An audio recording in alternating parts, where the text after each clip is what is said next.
მივიყევი რა ექიმებს არ იმასკნა, რასაც გეტყვიან, ამათ მეცადე თავის საქმე და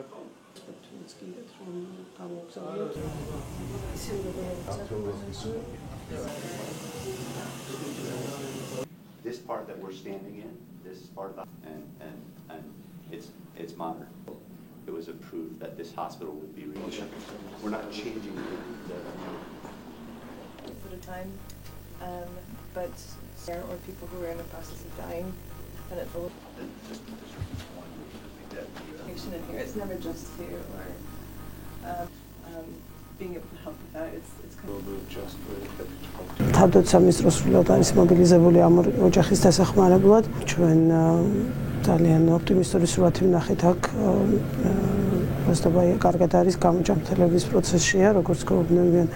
განსაკუთრებით დიდი დრო არ დაჭირდება მის პირველად გამოჯამრთელებას, შემდეგ უკვე რეაბილიტაციის ფაზა იქნება. ერთ-ერთი პირველი რიგის ამოცანა არის, რომ მის ოჯახის წევრები ჩამოვიყვანოთ და შესაძლებლობა ქონდეს, რომ თავად ნახონ, თავად დარწმუნდნენ.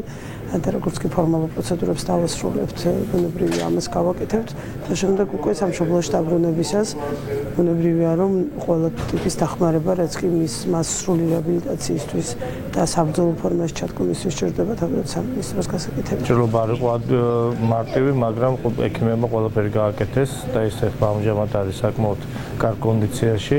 როგორც ექიმები გვირდებიან, კურსი მიდის თავისი გეგმის შესაბამისად.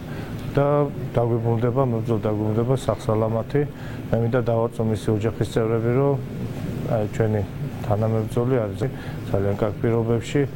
თქვენ თვითონ ნახეთ, რა ვითარებაა გარშემო, ეს არ არის პირველი ქართველი დაჭრილი ამ ჰოსპიტალში და ყველა ვინც კი აქ იყო, ყველა წარმატებით იქნა განკურნებული.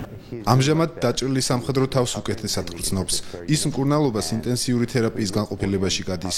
მომავალ კვირას ჩვეულებრივ პალატაში გადაყვანას გეგმავთ, რადგან მისი ჯანმრთელობის მდგომარეობა დღითიდღე გაუმჯობესდება. ვიმედოვნებთ, სერჟანტი როსტობაია საბოლოოდ მალე გამოჯანმრთელდება.